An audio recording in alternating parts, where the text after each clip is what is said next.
Ini untuk pertama kali saya live di aplikasi TikTok ya. Ya, karena saya sebagai seorang teolog, saya ingin menyampaikan pesan-pesan teologi yang pernah saya pelajari. Usulan saya pada video saya ini, video live ini adalah bagi setiap umat yang percaya kepada setiap kitab sucinya masing-masing, itu supaya menjelaskan kitab sucinya masing-masing dengan baik dan benar. Salah satu contoh yang ingin saya sampaikan yaitu masalah pencipta. Kalau di kitab Weda, saudara-saudara sekalian, yang menciptakan bumi dan langit adalah Brahma. Jadi buktikan itu bahwa Brahma yang menciptakan langit dan bumi. Kalau di kitab Taurat, yang menciptakan langit dan bumi adalah Elohim. Ya, buktikan juga itu bagi yang percaya kepada Taurat, buktikan juga itu bahwa Elohim yang menciptakan langit dan bumi. Bagi yang pengikutnya Injil, ya, Injil kanonik tentunya, atau kalau sekarang dinamai Alkitab, buktikan bahwa Yesus yang menciptakan langit dan bumi. Demikian pula saudara-saudaraku sekalian yang percaya kepada Al-Quran atau iman kepada Al-Quran, buktikan bahwa Allah yang menciptakan langit dan bumi dengan baik dan benar. Sebab ini pertanyaan teologi, saudara-saudaraku sekalian. Pertanyaan teologi, pertanyaan dari seorang teolog seperti saya yang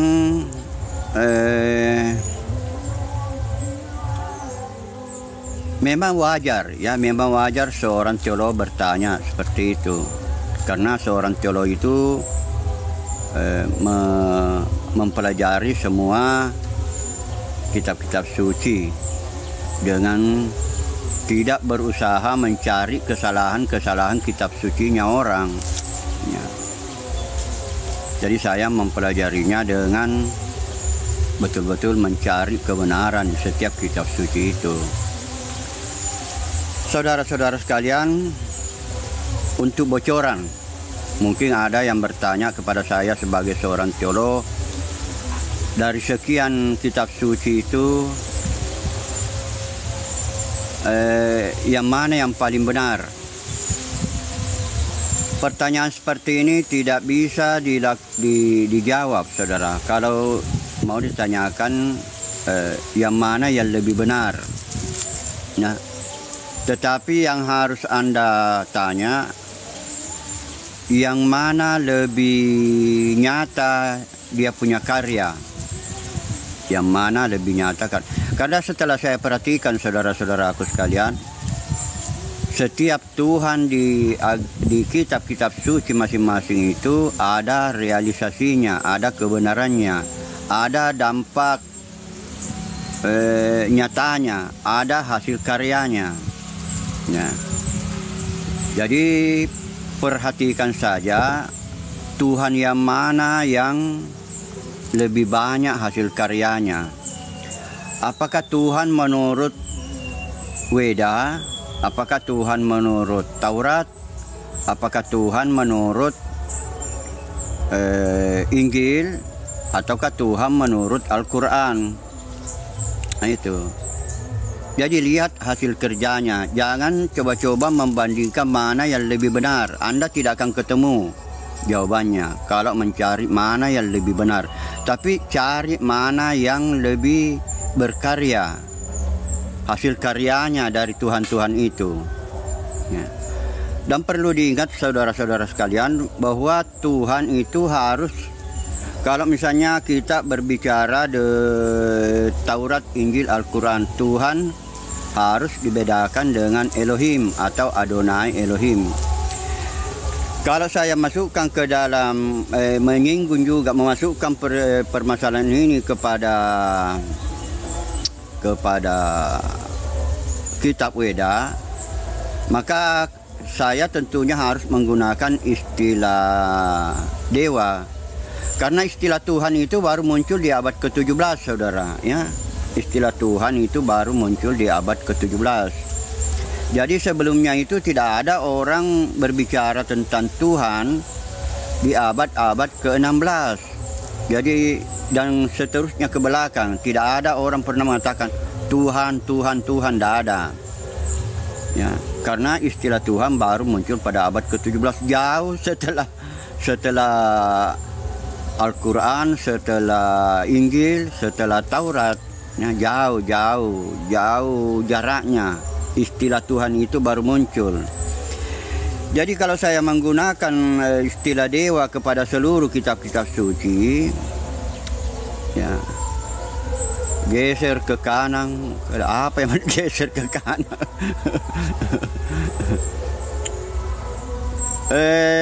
Semua kitab-kitab suci, saudaraku, kalau saya menggunakan semua kitab-kitab suci, maka saya harus menggunakan istilah dewa, ya.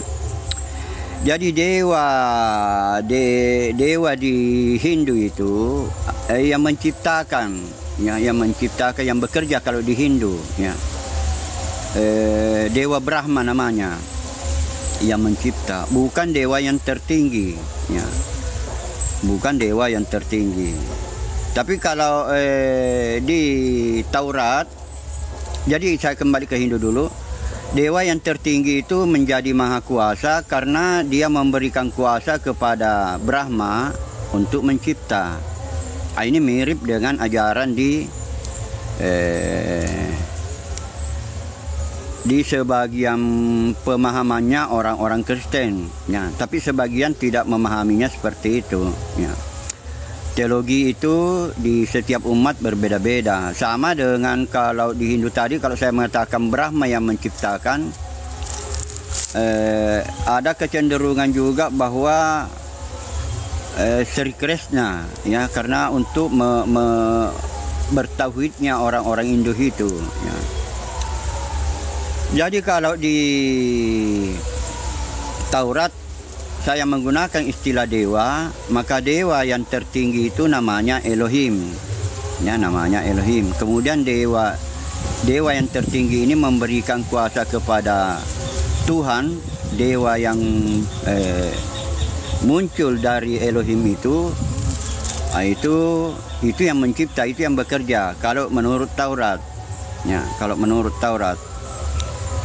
Jadi antara Weda dengan Taurat itu berkaitan, ya, antara dia. Karena kalau di dalam Taurat itu jama, ya, misalnya Elohim itu istilah jama, demikian pula Adonai juga istilah jama, saudara, ya. Jadi membicarakan tentang kejamakan. Kalau di Injil juga begitu.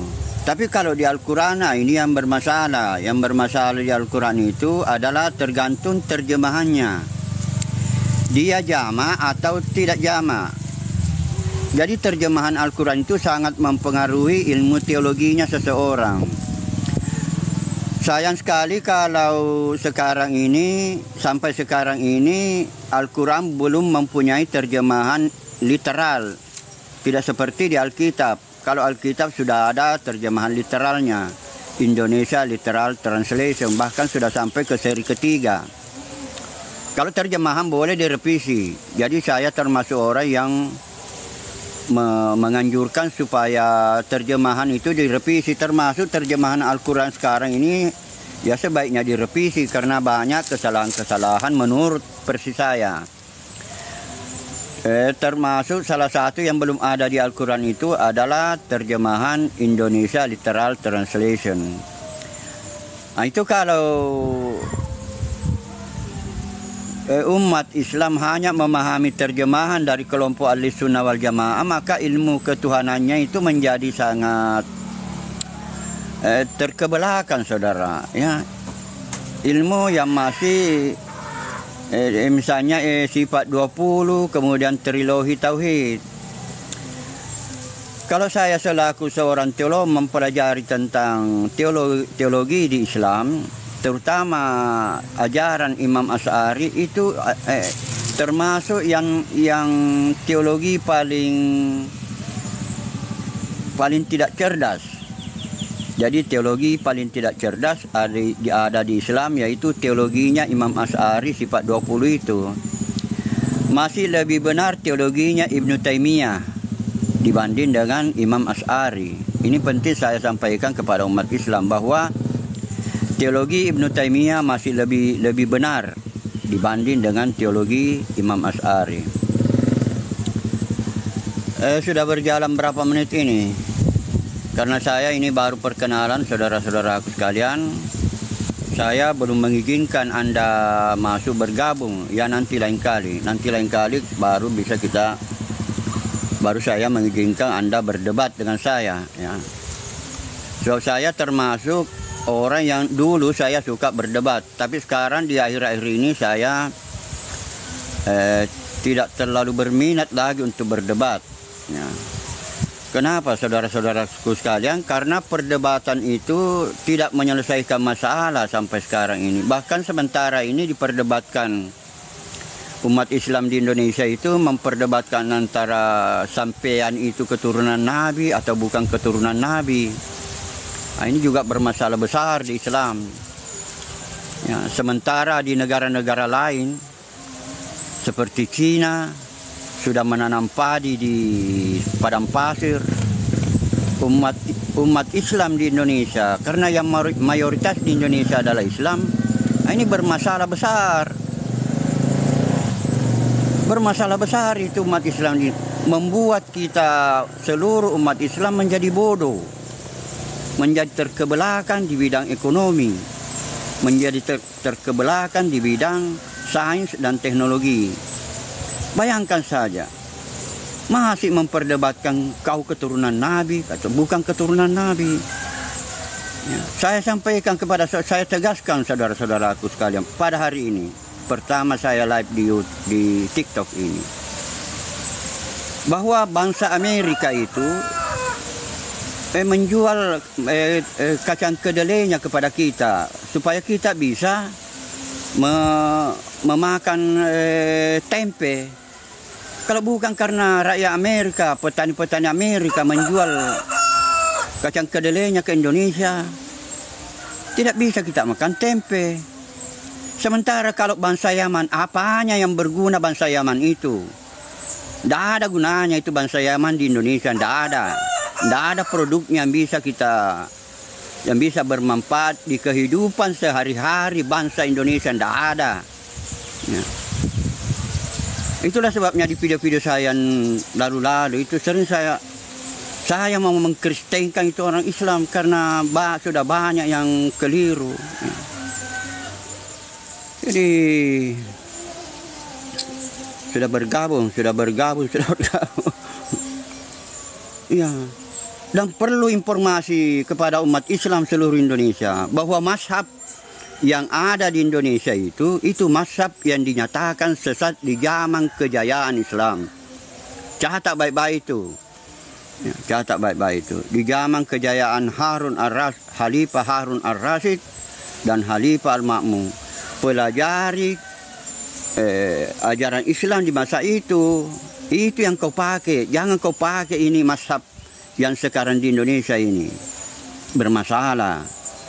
Jadi kalau mazhab fikih lebih baik Anda pindah ke Imam Malik atau Imam Abu Hanifah. Saya sarankan itu. Ya. Saya sarankan itu. Ikutlah kalau mazhab fikih Imam Malik dengan Imam Abu Hanifah. Ya. Kalau mazhab teologi, ya bagi yang tidak mampu mempelajari tentang teologi, ya ikuti Al-Quran saja. Ya. Tapi kalau mau ikut memahami teologi, masih lebih benar teologinya Ibnu Taimiyah dibanding dengan teologinya Imam Asy'ari sifat 20. Ya. Ya, sekian saudara-saudaraku sekalian, mudah-mudahan bermanfaat. Amin. Mana ini kalau mau dibunuh ini.